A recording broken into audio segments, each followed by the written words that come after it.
They also give you recommendations on what to do next. Not only this, but Aura's app also features a VPN, password manager, real-time credit and identity theft monitoring, internet parental controls, and malware protection. It's basically almost every internet safety tool you'll ever need, all inside one app. And it's a lot cheaper than getting these tools individually. Let Aura do the hard work for you and keep you safe online. If you sign up now, Aura will give you a 2-week free trial with my link, aura.com/coldfusion. If it's easier, you can scan the QR code. It'll also be the first link in the description. Thank you. To understand how a pyramid scheme could collapse a nation, it's best to start by understanding how they generally work. I've done a full episode on this, but essentially, pyramid schemes are illegal investment operations that promise high returns but are designed to cause significant financial loss for those who fall victim to them. A small group or individual offers a product or service which they claim can generate high returns on investment. In reality, the product or service is often substandard or doesn't even exist at all. They rely on recruiting new investors to pay earlier investors, forming a pyramid shape. At first, it works. The new investors get paid, but not from the returns of the service, but from the money paid by new members. Although, as the scheme grows, it becomes exponentially harder to pay everyone back. Eventually, the scheme collapses, and this leads to lower-tier investors with significant financial losses and no hope of recovering their investments. But meanwhile, those who invested early and managed to sell in time stand to make a large profit. Sadly, these schemes are all too common, and people fall victim to them daily. Sometimes they lose a little, sometimes they lose their homes and life savings. But on this occasion, a whole entire nation lost everything. In the wake of World War II, Albania fell under the control of dictator Enver Halil-Hoxha, and this sparked 4 decades of communism in the nation. The Albania he ruled was one of widespread poverty and ruin, scarred by the wounds of war. And Hoxha, an authoritarian leader, set to rebuild the country by any means necessary. In the early stages of his rule, his government outlawed travelling abroad, private property ownership, and the practicing of religion. Clerics, landowners, and peasants who resisted his rule were imprisoned, exiled, or even executed. But despite his authoritarian ways, the country did improve in some aspects. Increased infrastructure investment led to improved transport and facilities, and the country slowly recovered and began experiencing economic growth, increased industrialization, and urbanization. But even as economic factors slowly improved over the following decades, the heavy authoritarian hand of Hoxha continued to be felt. Thus was until 1985, when finally the long-reigning dictator died. By the late 1980s, people had begun speaking out. Many citizens, particularly students, had become highly politically active and started to push back against the communist anti-religious state that had ruled over them. Thankfully for the people of Albania, the successor to Hoxha, Ramiz Alia, was a much more gentle leader. And following widespread protest, campaigning, and eventually a full-fledged revolution in 1989, Albania was on the path to electing a political party chosen by the people. And in 1992, Albania's Democratic Party was in power. Following decades of communist dictatorship, Albania began to transition into a capitalist country. It was a gradual process. The new government began to implement economic reforms, including privatizing state-owned enterprises and liberalizing trade. These reforms were designed to attract foreign investment and promote economic growth. This did lead to the emergence of a small fledgling private sector, but the transition wasn't easy. Albania had been isolated from the rest of the world for many years. Infrastructure and external investment wasn't there, so it had a weak economy, and the government struggled to deal with corruption and the emergence of organized crime. But something much more devastating was coming.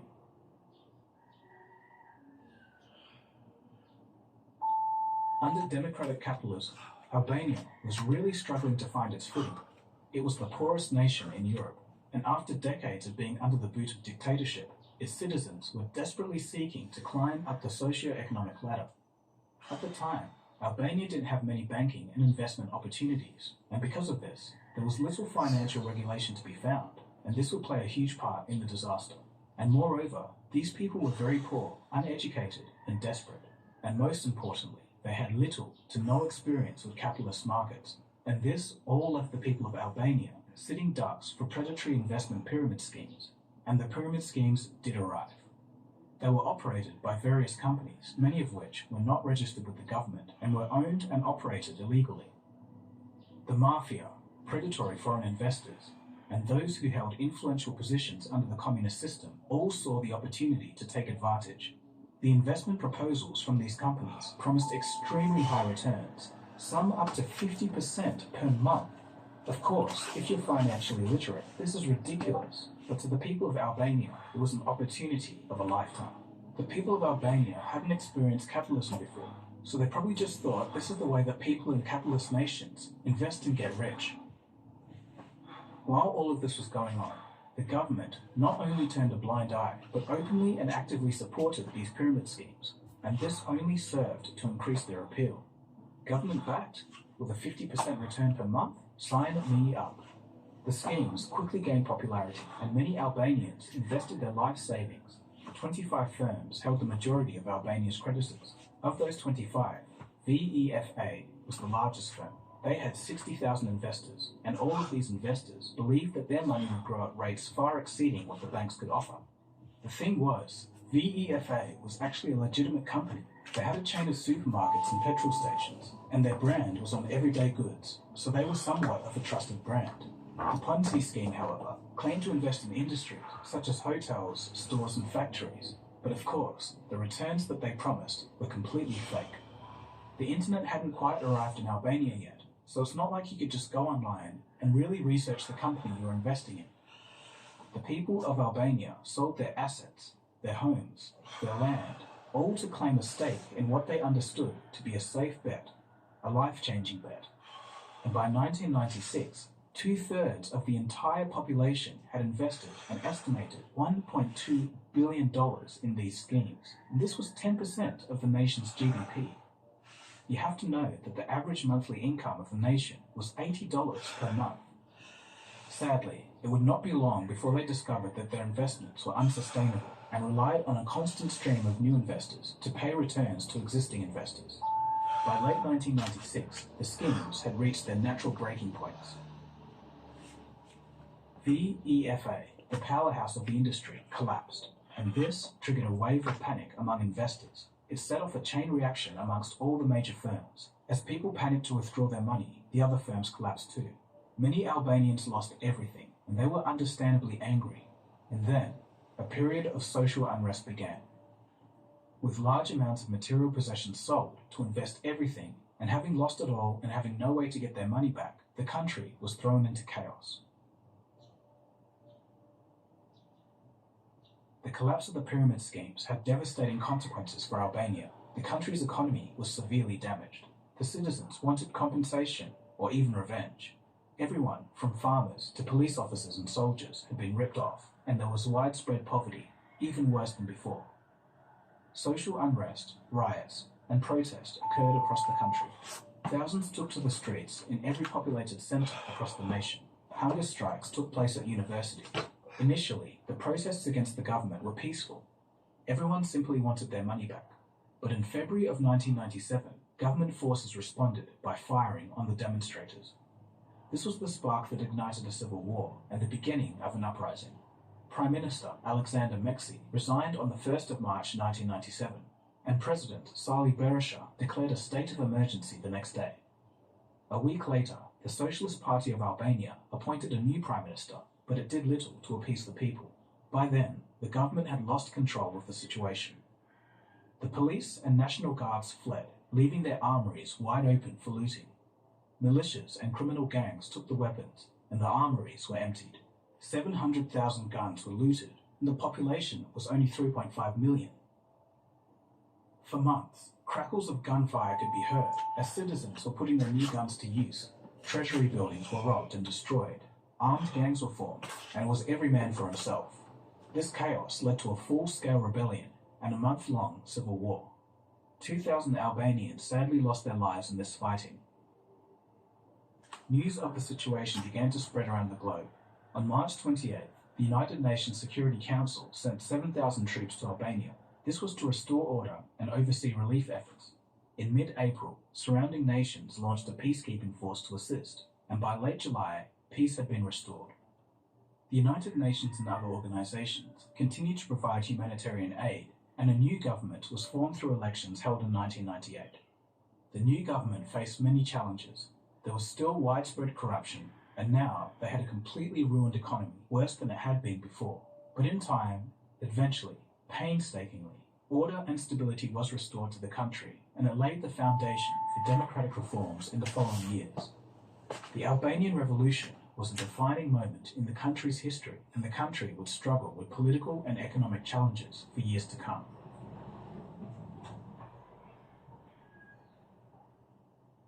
The Ponzi schemes that took down the country of Albania in 1997 had far-reaching implications. The population has actually been falling as citizens left for Greece, Italy, Germany, the UK, and the US.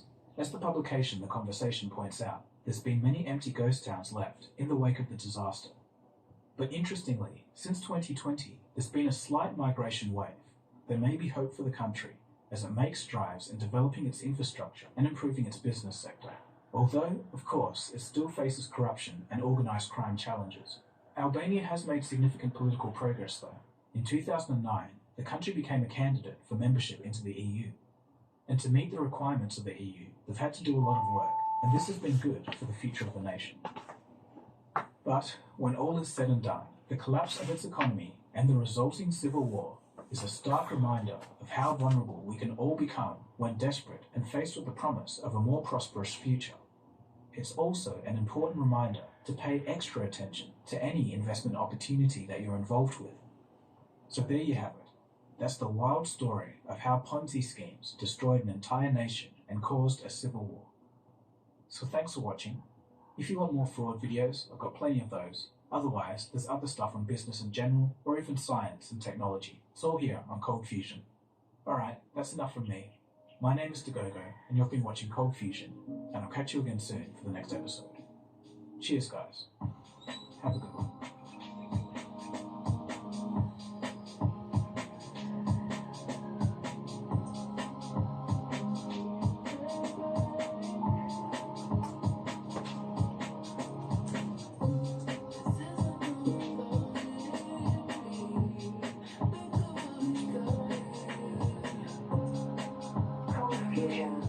It's me thinking.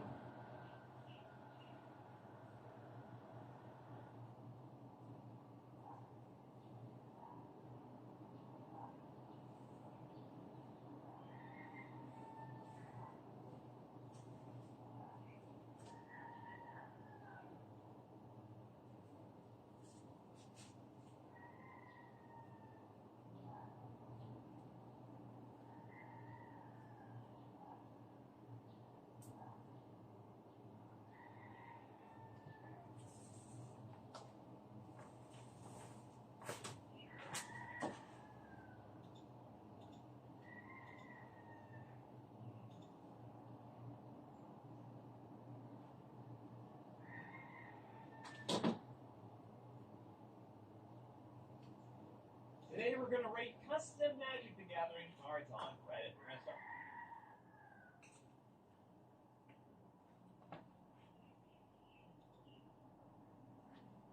This video is sponsored by Card Kingdom. You can visit their store by using my referral link in the description below. Actually enough, this includes the Shaman, so you'll at least draw one card. Furthermore, because it makes your creatures bigger, this can end up drawing you lots of cards. It gained all of its points in the Standard of 2015, where it appeared in Naya Aggro and Green Devotion decks.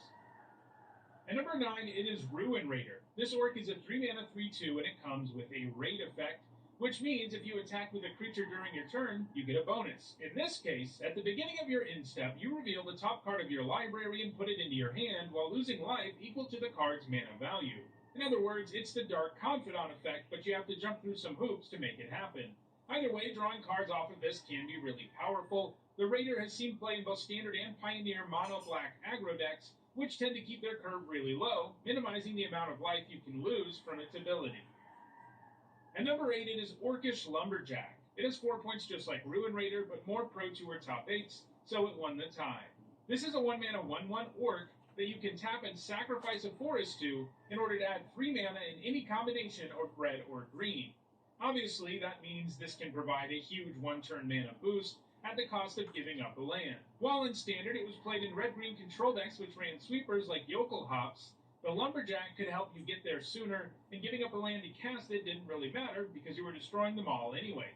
Over the years, it has also seen sporadic play in both Legacy and Vintage. In Legacy, it goes quite well with Life from the Loam since you can just get lands back that you sacrifice to it, and in Vintage, it's seen some play in Allurin combo decks where it can help you accelerate your mana and go off sooner. It doesn't have any points since 2018, but it does have a pretty powerful effect, so it's hard to count it out entirely. Number 7 is Pitiless Horde. This orc is a 3-mana 5/3, but you lose 2 life at the beginning of your upkeep. It also has Dash, which means you can also pay 2 generic and 2 black to cast it, and if you do, it gains haste and returns to your hand at the beginning of the next end step. Obviously, this offers an efficient creature with downside.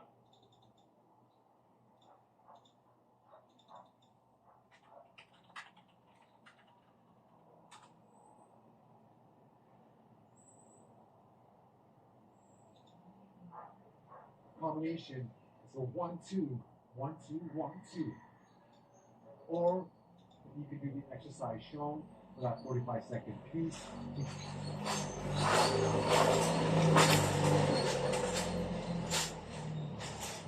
Hook. So so let's get rid of a boxing match. I got you for all levels. We're gonna get it done for this 20-minute heavy bag workout. Get your gloves on, wrap those hands. We're about to put in work. And round number 1, that's coming up right now. All right, let's get it done. Bounce it on your toes, get ready to put in work in round number 1, which is your warm-up. We're going to work the double jab first, which means you throw 2 jabs straight out. Connected to your body, nice and hot. Don't forget to jump as you go with the double jab. 2 small steps to get into the heavy bag. Right.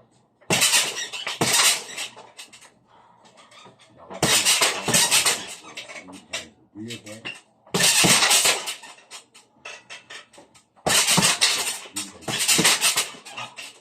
That's it.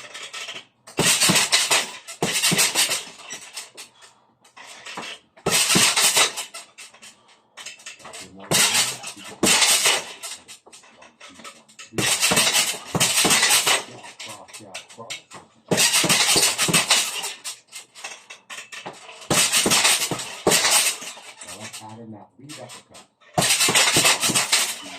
1, 2, 5. Now, if you're more advanced and you want to add in a little more power punch on top.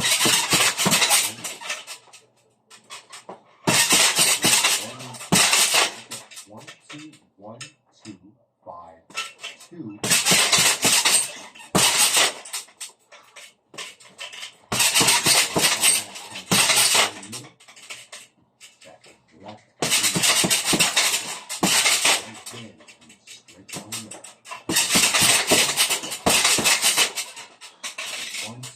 One, two, 5, 2, 3. If you're more advanced, you can hit it as you can. Move up a little bit. 1, 2, 1, 2, 5, 2. Now add in the right hand. So it's a combination of 2, 1, 2, 1, 2, 5, 2. You can see 3, 2, 1, 2. Now, coming in, walking the forearms, gloves, and elbows. Move it down your feet. Now let's go back to work the jab.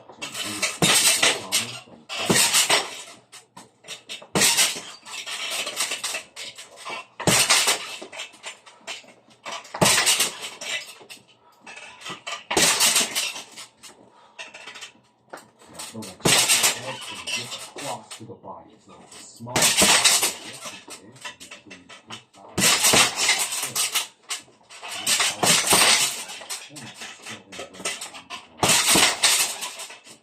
across to the body.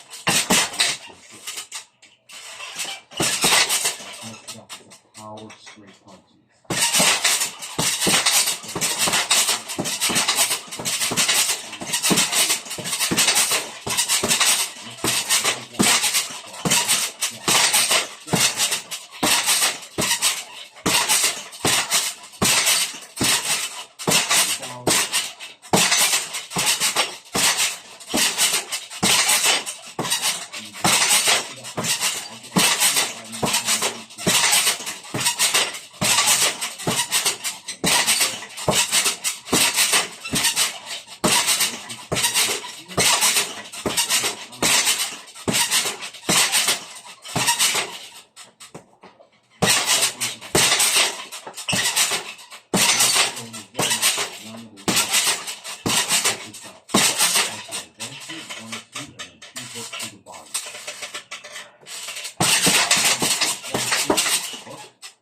for short. If you're ever curious about where to hit the heavy bag and you're aiming for your own forehead, if you want to know where to hit for your body shot, the solar plexus, aim straight down the middle with a small bit. Hitting the side of the heavy bag. We're off together. Round number 2, we're going to focus on breathing with every punch. Especially with the step in, 2-3-2, step out. What I want you to do is step in, throw a cross, leave hook cross. Step out, one shoe length, come back in, and throw it again. Let's go. Step movement.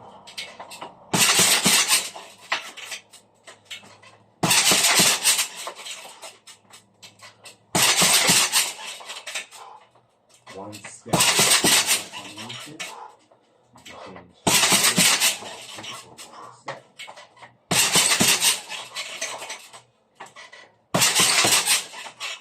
Step it in down the cross. Lead leg moves first. Now watch. Jab, cross. Hammer. 2-3-2. You're going to step out. Jab, cross, or 1-1-2. That works. Step out, step in. Jab, jab. Cross, cross. Jab, jab, cross. That works.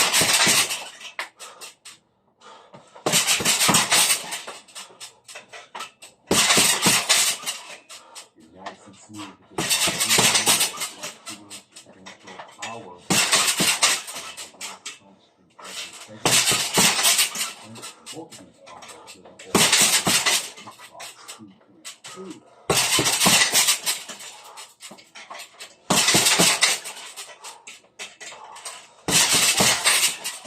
It's a defense.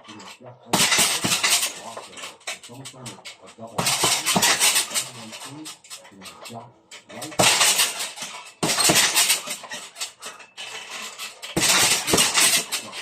Step in, jab, cross. Now to the rear side, walk. Back to it. Step out. Step in. Jab, cross. Duck. Rock.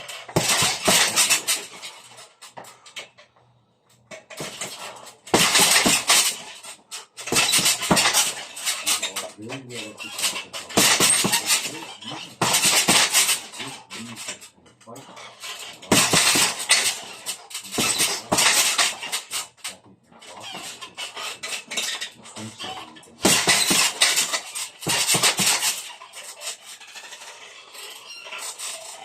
Operators on the run. Pick it up to the working this combination inside your block. So you're moving it down in a smaller circle and it blocks up the little fight. 1, body, overhand. Let's go. 1, 8. Go back, 8.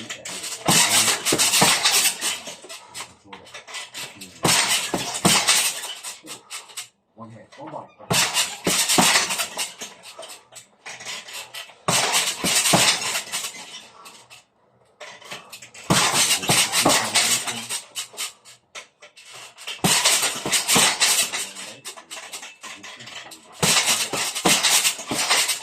Now I want you to do a fast jab to reestablish.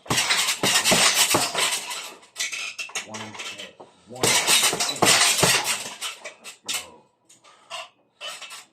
One, 8. 1,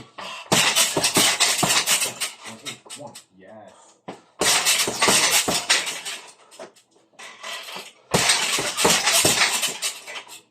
Nice, snappy, aggressive combination, skill, power.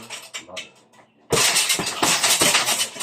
Drop left 1. So drop right 2, drop left 1. Or do this option if you want to do something more cardio. Take this push up, squat, punch. Do the side.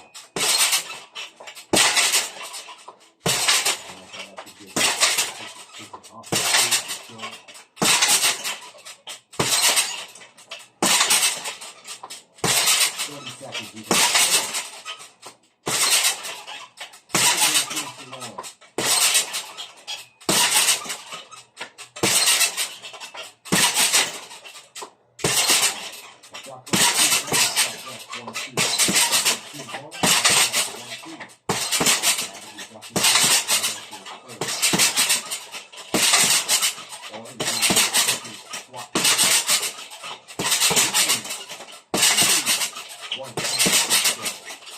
This is how you take a jab stepping back.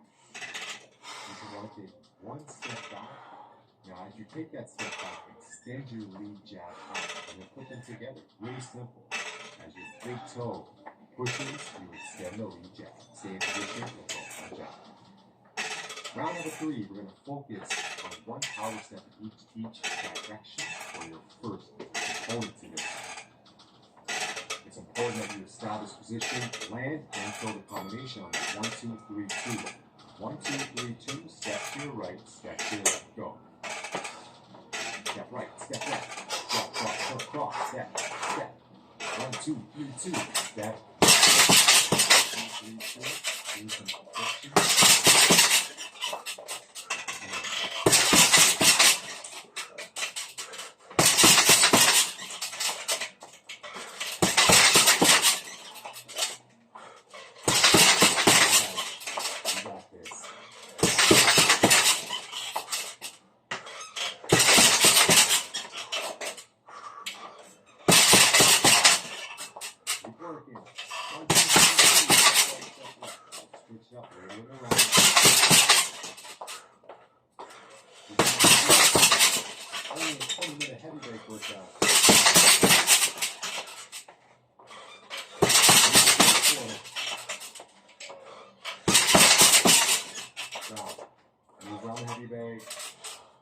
Work whatever you want.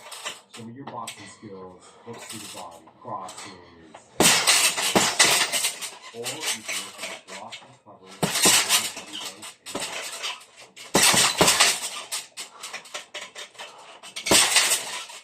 Blocking on one side, pushing up to the composure. If not, move and work.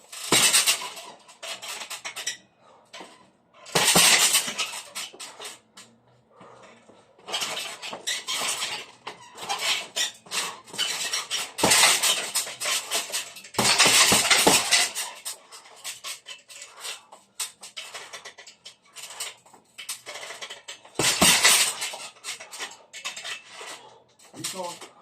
3 minutes to go. Now step to your left, and then step to your right. 2, 3, 2. Ready? Let's go. Or you can do a cross. You can do a 3, 2. 1, 4, and 2, 5.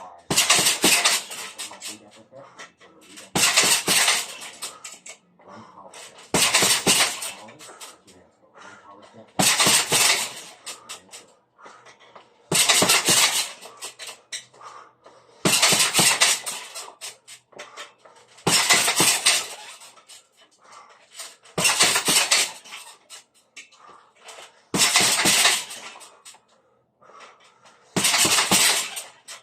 Keep working. Come on. Yes. Power. Unleash the energy in those. Don't slow down. Find that strong you can work non-stop.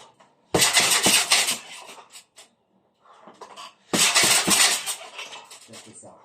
Throw a 1, 6, 1. But again, throw some forward back movement in with slight angle changes. 1, 6. 1, 6.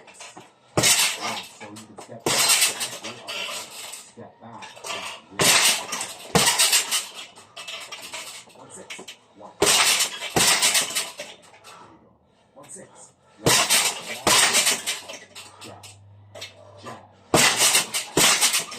You want these boxing combinations really smooth. You're working on it. Make sure combinations with speed, control. You want to work on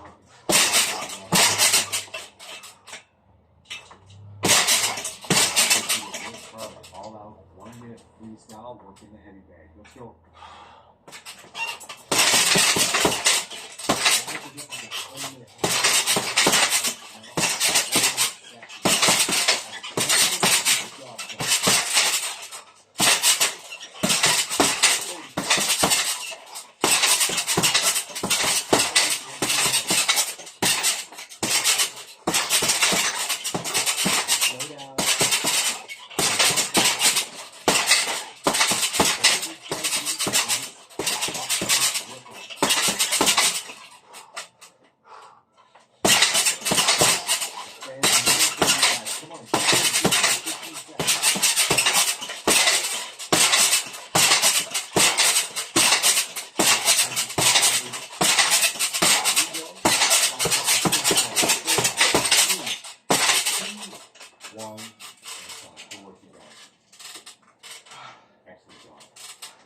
Round number 4 is the final round. Okay, you want to focus on smooth transitions between exercises. We're going to do 6 straight punches, 6 squats, 2 reverse lunges, 6 hooks to the body, and cover between each punch. Okay? Now, if you don't want to add in the legs to this, you don't have to do the leg portion. Let's go 6 straights. Squat, reverse. Squat, step back. Squat, step back. Squat, step back. Hooks to the body. 1, cover. 2, cover. 3, cover. 4, cover. 5, cover. 6,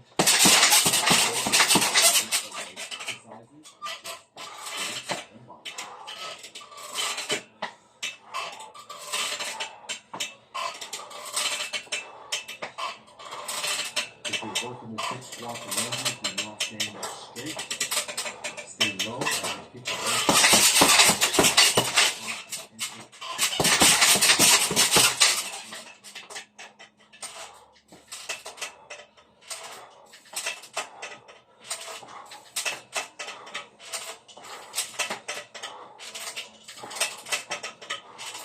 Come on, warriors. It's a 4-minute run.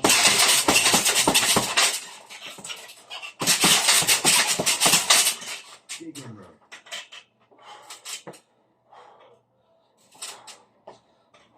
Dig in the bag. 6 straights. Squat. Don't stand up tall. Reverse. Squat. Kick it back. Drop it down. Kick it back. Tension on your legs.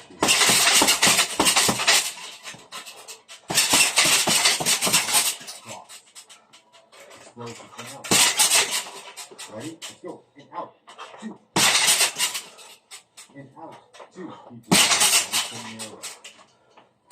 Lean down a little bit. Stimulate that power shift.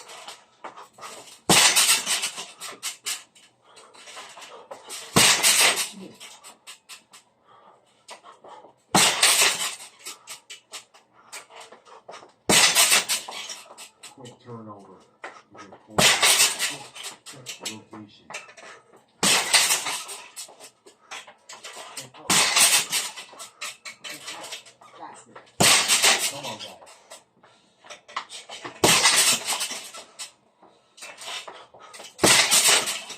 Yep. 1 minute 30 seconds remaining. Final round.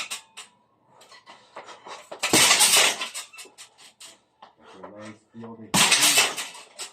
Great job, you guys. Check this out. Power lunge to press. Step forward, push the bag as it comes in, and then push it away from you. Ready? Let's go.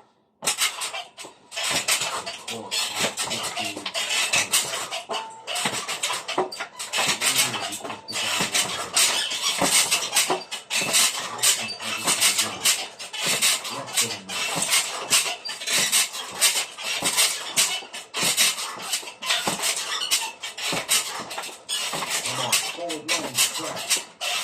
You're a power athlete. You're inside the face right now. Let's go.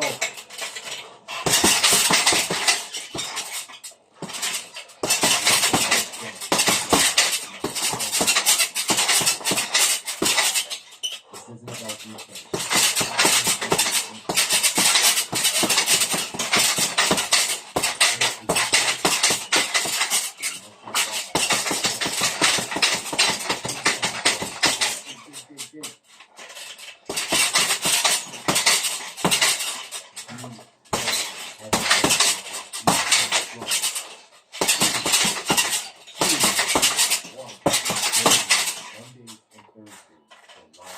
Subscribe to my channel, and of course check out meatpowerorganism.com for more videos.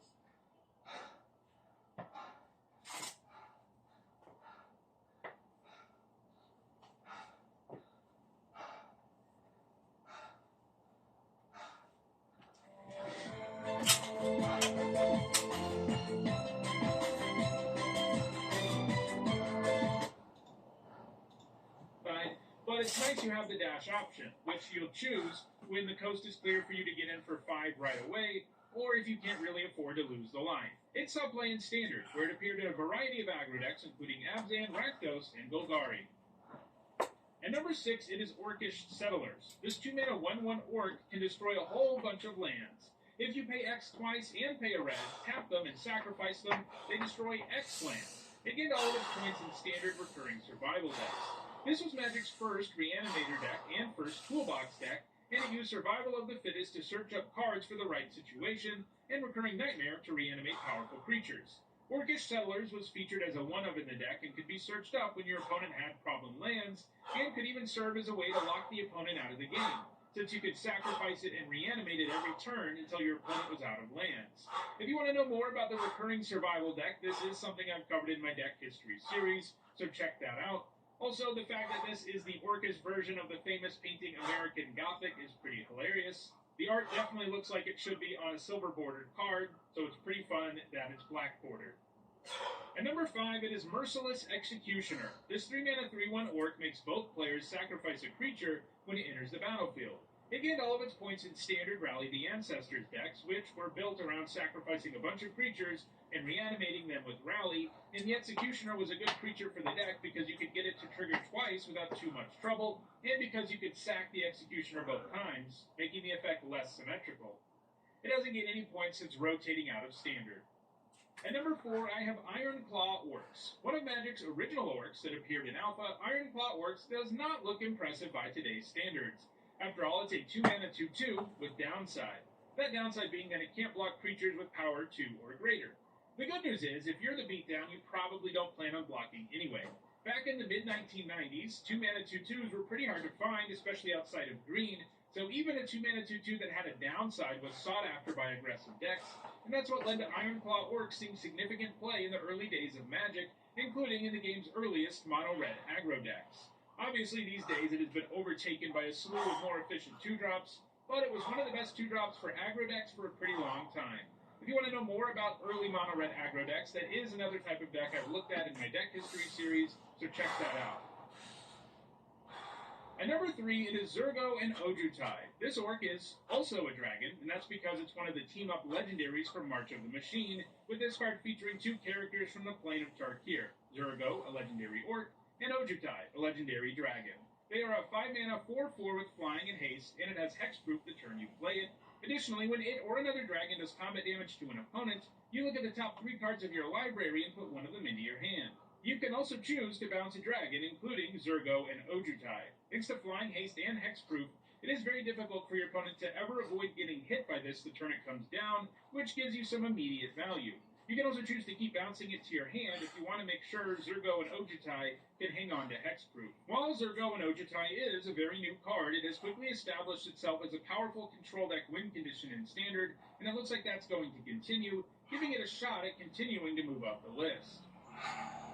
At number 2, it is Zurgo Bellstriker. This is the same Zurgo from Zurgo and Ojutai. Zurgo Bellstriker is a great red 1-drop as he's a 2/2, and he also comes with dash. Zurgo does have a couple of downsides, though. For one thing, he can't block big creatures, but if you're playing red aggro, you're not going to be blocking anyway. The other downside is that he's legendary. This means that if you ever have 2 of him, the other one is just going to be a dead card. On the bright side, he represents a fast enough clock for red decks that he will often die to early removal or get blocked, and then you can just play your other Zurgo. Unsurprisingly, Zurgo has been played in red aggro decks in both Standard and Pioneer, and it's likely he keeps adding to his score in the latter. And at number 1, it is White Plume Adventurer. This 3-mana 3/3 lets you take the initiative when it enters the battlefield. This means you venture into the Undercity, a dungeon that offers all kinds of great effects. You get to move 1 space in the dungeon every upkeep, so it ends up giving you all kinds of value for very little investment. The downside is that your opponent can take the initiative from you if one of their creatures does combat damage to you, but that downside doesn't offset the insane value White Plume Adventurer generates. The Adventurer also lets you untap a creature during your opponent's upkeep, and if you've completed a dungeon, you can untap all of them. The Adventurer was printed in Commander Legends Battle for Baldur's